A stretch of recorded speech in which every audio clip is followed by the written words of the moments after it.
Hello good morning students, welcome to ABN senior secondary school online class. देखिए students, अपना जो lesson चल रहा था वो चल रहा था 11 का कार्य व शक्ति। स्टूडेंट्स, कल हमने जो पढ़ा था वो पढ़ा था कार्य के बारे में।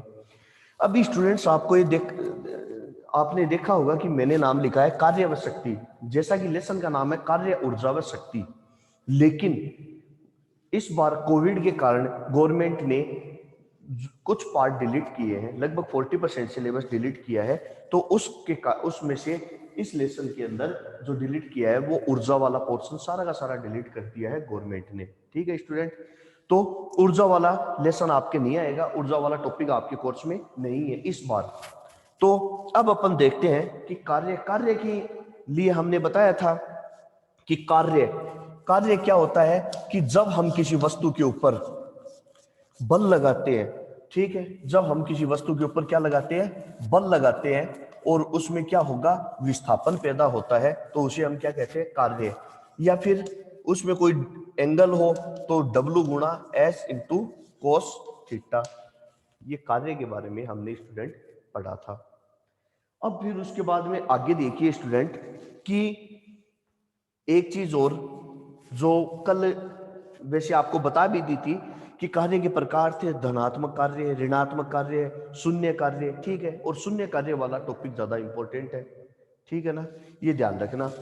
तो एक चीज थी कि आपको पता है कि जब कोई वस्तु को हम नीचे से ऊपर की तरफ फेंकते हैं, ठीक है, तो कोई भी वस्तु है, ठीक है, तो इसको हमने क्या किया, नीचे से ऊपर की तरफ फेंका, या फिर किसी वस्तु को ऊपर से नीचे की तरफ फेंका, तो ऐसी कंडीशन पर इस पर एक बल जरूर कार्य करता है जिसका नाम है गुरुत्वाकर्षण बल F = mg।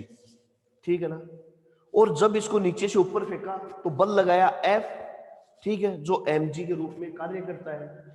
फिर उसके अलावा बल लग गए इसके ऊपर, और बल लगने के अलावा इसने कुछ दूरी भी मतलब कवर की है, कुछ विस्थापन भी इसका हुआ है। तो वह विस्थापन कितना है, ऊंचाई, वो विस्थापन कितना है, ऊंचाई।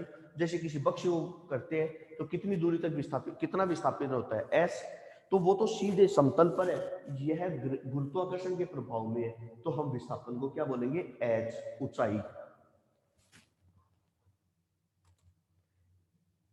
हम विस्थापन को क्या बोलेंगे, ऊंचाई बोलेंगे। हेलो खुशी, विस्थापन को हम क्या बोलेंगे, यहां ऊंचाई का नाम दिया जाता है। ठीक है, अब आगे देखिए स्टूडेंट,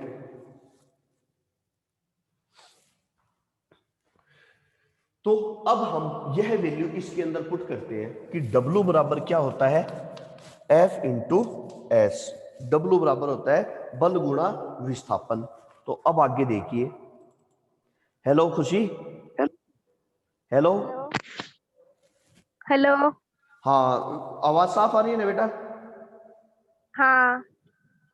अच्छा, और बोर्ड साफ दिख रहा है पूरा? नहीं सर, इधर नहीं दिख रहा। क्यों? ये इधर रोशनी आ रही है। यहां पर क्या? हाँ। ठीक है, 1 मिनट रुको, मैं कुछ करता हूं।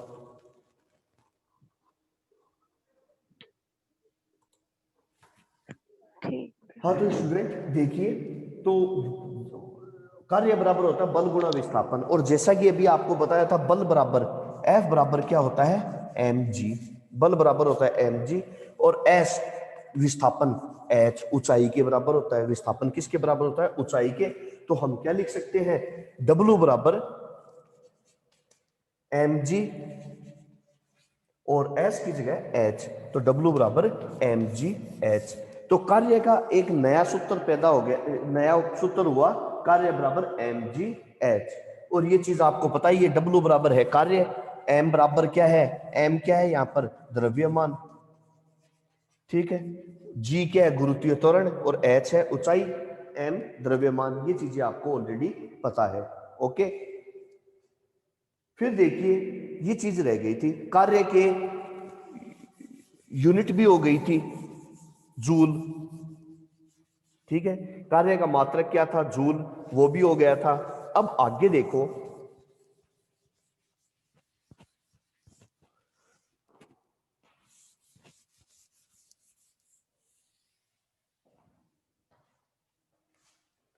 फिर आगे है अपना टॉपिक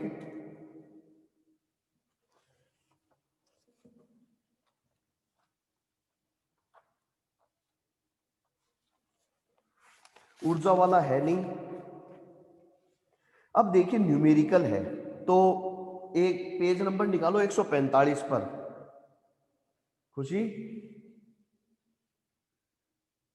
हेलो, हेलो हाँ, पेज नंबर 145 निकालो। सर, 145 पे तो नहीं आ रहा। है 145 पे तो नहीं आ रहा है। तो चलो कोई बात नहीं, एक काम करो, लेसन नंबर निकाल लो आप लोग 11, वो तो उसका पहला पेज निकाल लो। निकाल लिया। हाँ, उसमें देखो लास्ट के अंदर लिखा हुआ ना उदाहरण,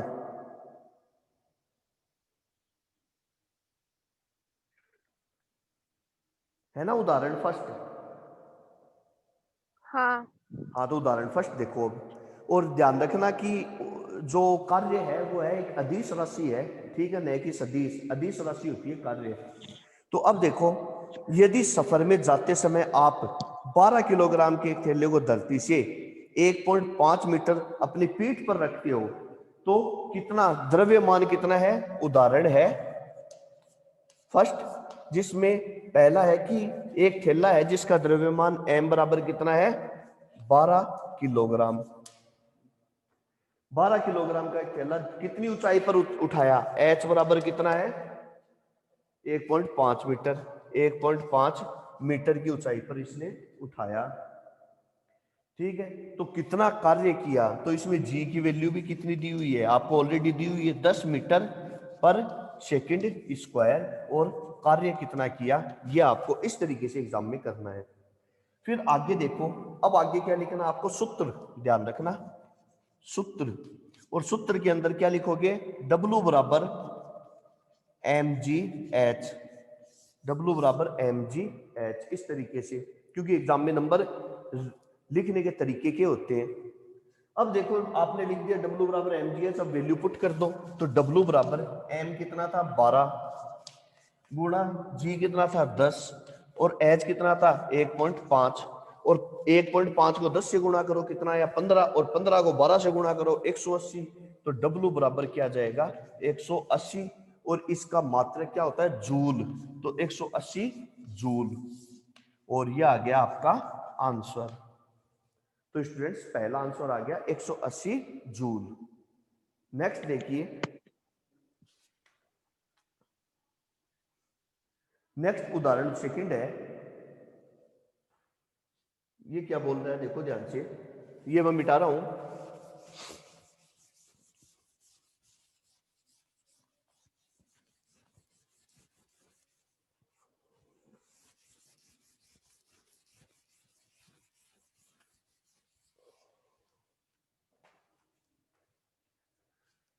उदाहरण सेकंड ये बोल रहा है कि एक व्यक्ति 5 न्यूटन बल लगाकर किसी रस्सी से बंधी हुई वस्तु को इस प्रकार खींच रहा है।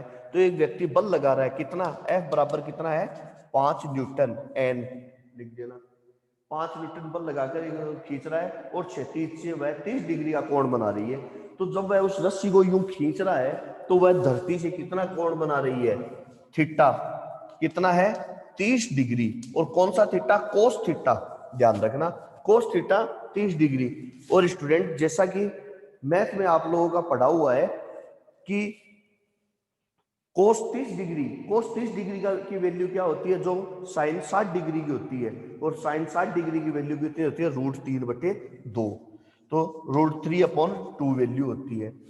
तो उसके साथ उस रस्सी को खींच रहा है, और कितनी दूरी तक खींचेगा 20 मीटर तक, तो विस्थापन S बराबर कितना हो गया 20 मीटर। तो अब ये क्या पूछ रहा है कार्य, तो इसने कितना कार्य किया, तो W बराबर कितना कार्य किया। तो अब देखो कौन सा सूत्र आएगा, W बराबर mgh नहीं आएगा क्योंकि यहाँ m वगैरह तो दिया ही नहीं है, F और S दिया है और cos थीटा दिया है। तो कार्य का सूत्र क्या हो जाएगा यहाँ पर, W बराबर F into S cos theta, F into S cos theta, ये आ गया सूत्र।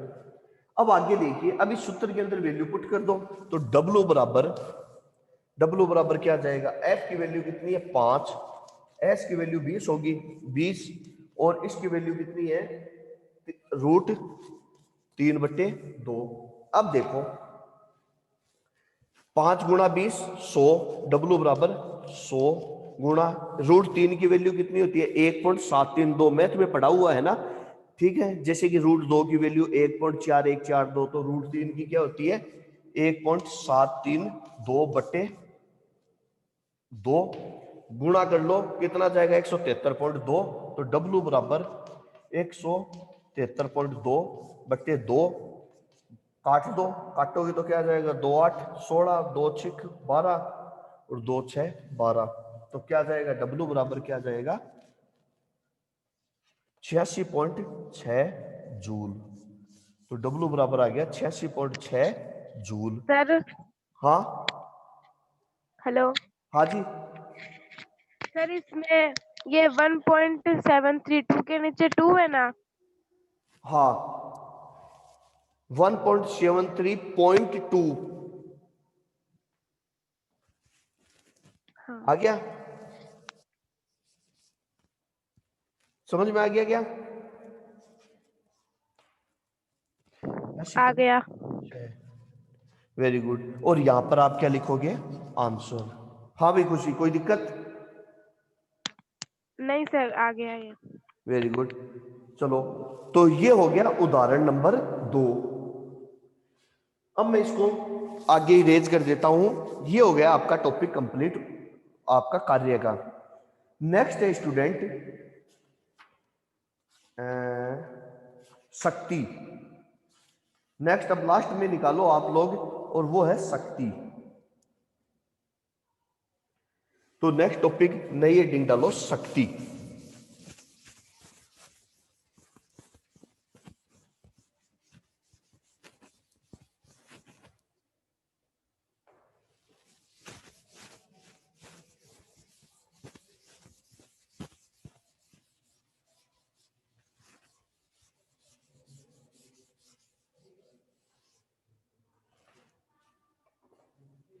तो देखिए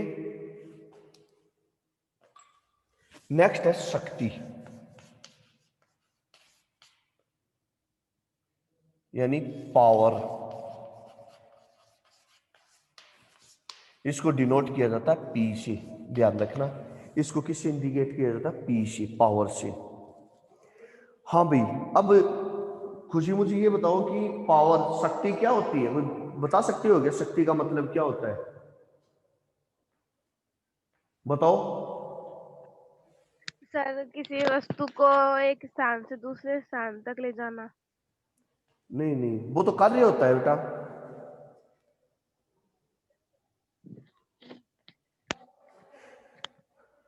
शक्ति का मतलब क्या होता है, देखो शक्ति का कई लोग इसको कहते हैं ताकत, ऐसा कुछ नहीं है। शक्ति का मतलब क्या होता है, कार्य करना। कि दो मशीनें हैं तो कहते हैं कि ये है ज्यादा शक्तिशाली है, दूसरी कम शक्तिशाली है। इंसानों भी कहते हैं यार इसमें शक्ति ज्यादा है, इसमें कम है। इसका मतलब है कि जो चीज जितना ज्यादा कार्य करेगी वो ही उसकी शक्ति कहलाती है, ठीक है। अब एग्जांपल देखो, जैसे कि दो व्यक्ति है ए और बी, ठीक है। तो यह एक व्यक्ति ए एक खेत को 3 घंटे में जुताई कर सकता है, 3 घंटे में, और बी उसको 3.5 घंटे लगाता है जुताई करने में। तो ज्यादा शक्ति किसमें हुई, ए में। ए में। क्यों, क्योंकि यह कम समय में कर रहा है और ये ज्यादा समय ले रहा है, 3.5 घंटे ले रहा है। समझ गए। इसी प्रकार से ए है, मान लो किसी 10 मिनट के अंदर, ए क्या कर रहा है 10 मिनट के अंदर, मान लो 10 मिनट में नहीं 30 मिनट के अंदर किसी फील्ड के 6 चक्कर काट रहा है, और बी जो है वह 7 चक्कर काट रहा है 30 मिनट में। तो ज्यादा शक्ति बी में हुई। बी आया में क्या हुई। मतलब समझ में? तो कहने का हाँ। मतलब है कि जो चीज जितना इकाई समय में जितना ज्यादा कार्य कर सकती है वो उसकी शक्ति कहलाती है। ये चीज याद रखना, जो चीज इकाई समय में जितना ज्यादा कार्य करेगी वो उसकी क्या कहलाएगी, शक्ति कहलाएगी। अब देखो शक्ति के लिए,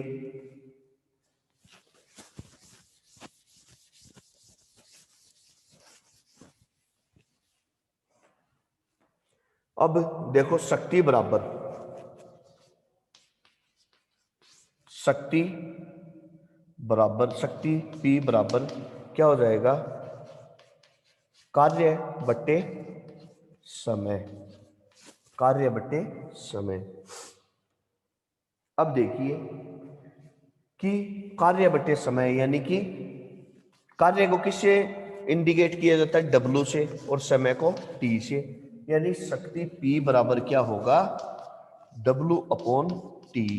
तो शक्ति बराबर हो जाएगा W अपॉन T। पहला समीकरण आपका तैयार है।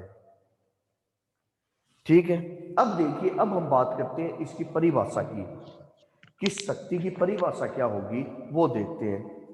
तो शक्ति की परिभाषा क्या होगी कि इकाई समय में किया गया कार्य, यही तो हो सकता है, इकाई समय में किया गया कार्य क्या कहलाता है, शक्ति कहलाता है। पहली परिभाषा हो गई। दूसरी परिभाषा क्या होगी कि कार्य करने की दर शक्ति कहलाती है। दूसरी परिभाषा आप क्या लिख सकते हो कि कार्य करने की दर शक्ति कहलाती है। दो हो गई परिभाषा क्या, पहला इकाई समय में किया गया कार्य शक्ति कहलाती है, दूसरा कार्य करने की दर क्या कहलाती है, शक्ति कहलाती है। तो दोनों परिभाषा आपकी तैयार है, आपकी मर्जी है जो भी आप लिखना चाहो एग्जाम के अंदर, लेकिन हाँ दूसरी परिभाषा ज्यादा बेटर रहेगी कि कार्य करने की दर शक्ति कहलाती है। अब देखो स्टूडेंट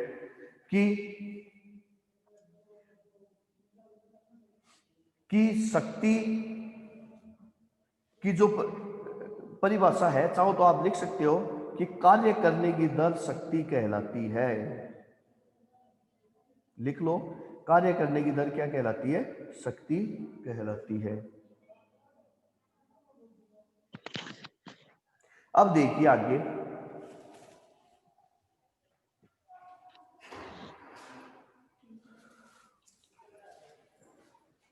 अब अपन बात करते हैं,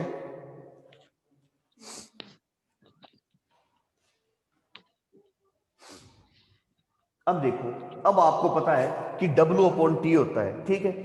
अब आप देखो कि W कार्य बराबर क्या होता है, कार्य बराबर W बराबर क्या होता है, F गुणा S, यानी बल गुणा विस्थापन, यही तो होता है ना, बल गुणा विस्थापन। तो W की ये वैल्यू आप इसमें रख सकते हो, तो P बराबर क्या हो जाएगा, F इंटू एस बटे टी, F इंटू एस बटे टी। क्यों, क्योंकि W बराबर क्या होता है, F इंटू एस। फिर उसके बाद में देखो आप स्टूडेंट कि एस विस्थापन और टी क्या है, समय। तो विस्थापन बटे समय, और 9th क्लास में भी आप पढ़े हुए हो कि दूरी बराबर चाल गुणा समय। तो चाल बराबर, चाल या वेग बराबर दूरी बटे समय, ठीक है, दूरी यानी डी वी इंटू टी, यही तो होता है डिस्टेंस इज इक्वल टू दूरी बराबर। तो वी बराबर क्या होता है, डी बटे टी। यहाँ डी को किससे इंडिकेट किया गया है, एस से, ठीक है ना। चाहो तो यहाँ चाल को एस से भी कर सकते हो, तो यहाँ किससे हो जाएगी, एस इज इक्वल टू,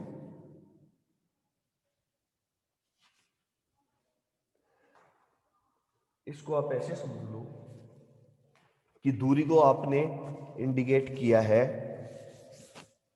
इसके अकॉर्डिंग करते हैं, दूरी को किससे इंडिकेट कर लो, एस से, चाल को वी से, ऐसे समझ लो।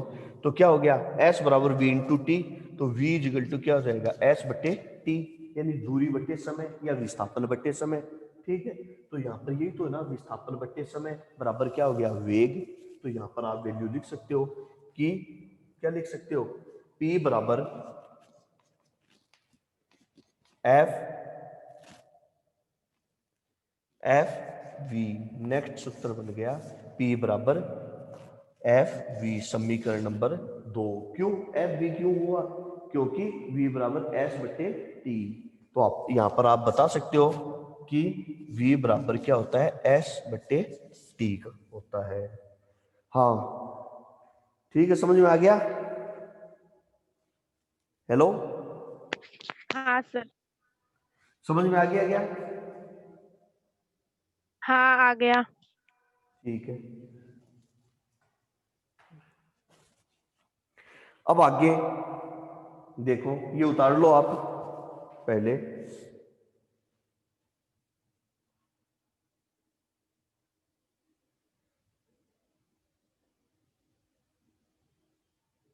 अब देखो स्टूडेंट, समीकरण नंबर 2 तक तो हमने बना दिया। अब देखते हैं अपन समीकरण 3 और तीसरा और बनाते हैं। देखो आप ध्यान देखिए, आपने समीकरण देखा P बराबर एफ बी। तो अब एक चीज बताओ, F बराबर क्या होता है? M A. जैसे एम जी बताया था ना, वैसे एम ए। तो यहां पर वैल्यू रख दो, F बराबर एम ए। तो P बराबर क्या हो जाएगा? M A V. समीकरण नंबर 3। कैसे? क्योंकि आपको बताया था ना, F बराबर क्या होता है? M G. ठीक है, और F बराबर क्या होगा? M A. क्योंकि A बराबर क्या होता है? जी। अगर गुरुत्वाकर्षण की बात चले तो जी लिखना है, और वैसे त्वरण की बात चले तो ए लिखना है। तो F बराबर क्या होता है? M A. तो आप क्या लिखोगे? P बराबर F की जगह लिख दो एम ए, और V है, तो आप क्या लिख सकते हो? M A we.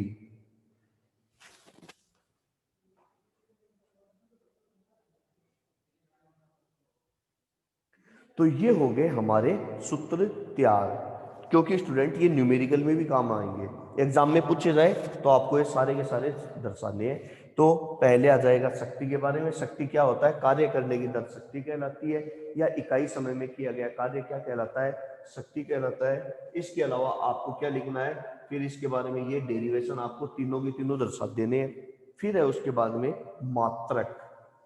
ठीक है, फिर आगे देखो, हेडिंग डालो आप, शक्ति का मात्रक। शक्ति पी का मात्रक। शक्ति का मात्रक। तो देखिए, शक्ति का मात्रक क्या होता है? पी बराबर क्या होता है? डब्लू बटे टी। डब्लू का क्या है? जूल। जूल। और टाइम का क्या है? सेकंड। जूल बटे सेकंड, या जूल बटे सेकंड। और इसको कंबाइंड रूप से क्या कहते हैं? वाट कहते हैं। ठीक है ना, इसको कंबाइंड तौर पर क्या कहते हैं हम? वाट कहते हैं। तो शक्ति पी का मात्रक क्या हो जाएगा? जूल पर सेकंड, या वाट, या फिर इसका कंबाइंड रूप से मात्रक हो गया वाट। डब्लू, इसका मात्रक हो जाएगा वाट। तो शक्ति का मात्रक क्या होता है? वाट। स्टूडेंट ये ध्यान रखना कि जैसे कि आप बल्ब लाते हैं, हम लोग लाते है ना मार्केट से, ये 60 वाट का है, ठीक है, ये 100 वाट का है। एक होता है वोल्ट, एक होता है वाट। ठीक है, लेकिन वोल्ट वाला है नहीं आपके कोर्स में, जिसे विद्युत विभवांतर विद्युत विभव कहते हैं, वो आपके कोर्स में नहीं है। वरना मैं इन दोनों में आपको अंतर बता देता। तो यहां तक कोई दिक्कत समझ में आ गया? हाँ भाई,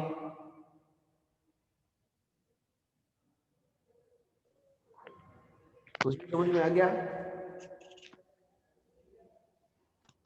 हेलो, हाँ। चलो अब हेलो। आगे देखते हैं। नेक्स्ट है विद्युत शक्ति। नेक्स्ट देखिए विद्युत शक्ति। लेकिन स्टूडेंट, विद्युत शक्ति पर समझाने से पहले देखना, मैं आपको कुछ विद्युत के बारे में, क्योंकि देखिए विद्युत का पोर्शन जो है वह आपके कोर्स से हटा दिया गया है।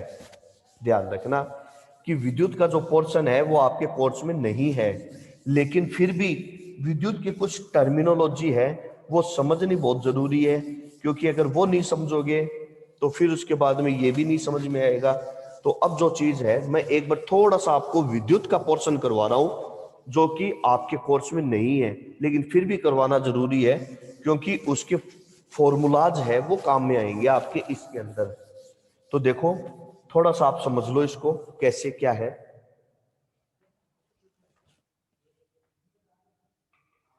तो नेक्स्ट है, देखिए अपना टॉपिक विद्युत शक्ति के ऊपर। तो सबसे पहले हम देखते हैं, एक होता है धारा, विद्युत धारा। एक है विद्युत धारा। ठीक है। विद्युत धारा क्या होती है कि आवेशों के प्रवाह की दर क्या कहलाती है? विद्युत धारा, यानी इकाई समय में जितने आवेश प्रवाहित होते हैं। कि कोई भी एक चालक होता है, चालक पदार्थ जिसमें करंट आता है, उसके अंदर एक तरफ धनावेश निकलते हैं और एक तरफ ऋणावेश निकलते हैं। ठीक है, धनावेश और ऋणावेश दोनों है वो निकलते हैं। तो उसमें देखिए धनावेश और ऋणावेश जब अलग अलग दिशा में निकलते हैं, इकाई समय में जितने ज्यादा निकलते हैं वो उसे हम कहते हैं विद्युत धारा। इंग्लिश में बोलते हैं करंट। ठीक है, इंग्लिश में क्या बोलते हैं इसको? करंट। तो विद्युत धारा को शो किया जाता है आई से। तो आई बराबर क्या होता है? क्यू बटे टी। क्यू यानी आवेश, क्यू यानी आवेश और बटे टी यानी समय, आवेश बटे समय। तो आवेशों की प्रवाह की दर विद्युत धारा कहलाती है। तो आप इसको क्या लिख सकते हो? आई बराबर क्यू बटे टी, या फिर आप इसको लिख सकते हो क्यू बराबर क्या लिख सकते हो? I T. दूसरा फॉर्मूला क्या बनाया? क्यू बराबर आई इंटू टी। हाँ भाई, तो देखिए आई बराबर क्या होता है? क्यू अपॉन टी, यानी क्यू बराबर क्या होता है? आई इंटू टी। अब देखिए एक होता है विभवांतर। अब इसको ध्यान से समझो क्योंकि ये सूत्र अगले में काम में आएंगे। एक होता है विभवांतर, या विद्युत विभव भी लिख सकते हो, विद्युत विभव। तो विद्युत विभव को इंडिकेट किया जाता है V से। तो V बराबर क्या होता है? V बराबर होता है W अपॉन Q। W होता है कार्य और Q बराबर समय, आवेश। ठीक है, आवेश कि आवेशों को एक जगह से दूसरी जगह ले जाने में किया गया कार्य। तो V बराबर उसे कहते हैं विद्युत विभव, यानी विभव V बराबर क्या होता है? W बटे Q। ठीक है, तो V बराबर W बटे Q। तो W बराबर क्या होता है? VQ। तो आप क्या लिख सकते हो? W बराबर क्या होगा? V into Q. कार्य बराबर क्या होगा? V into Q. नेक्स्ट आपका तैयार हो गया V इंटू क्यू। कार्य बराबर विभवांतर गुणा आवेश। कार्य बराबर, तो दो सूत्र ये सूत्र याद कर लो। आई बराबर एक तो क्यू बटे टी, एक क्यू बराबर आई टी, और डब्ल्यू बराबर वी क्यू। ये फॉर्मूला आप लिख लो। लिख लिया? हाँ भाई, लिख लिया क्या? हेलो, हाँ सर, लिख लिया। ठीक है। अब अपन देखते हैं आगे, अपना टॉपिक स्टार्ट करते हैं। विद्युत शक्ति, अपना टॉपिक है विद्युत शक्ति। देखिए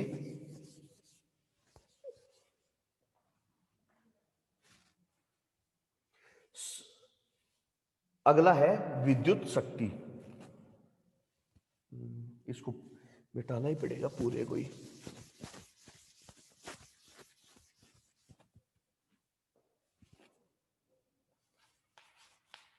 विद्युत शक्ति वही पी, इलेक्ट्रिकल पावर। ठीक है, इसको भी क्या बोलते हैं? इलेक्ट्रिकल पावर, विद्युत शक्ति पी। और इसका भी सूत्र क्या होता है?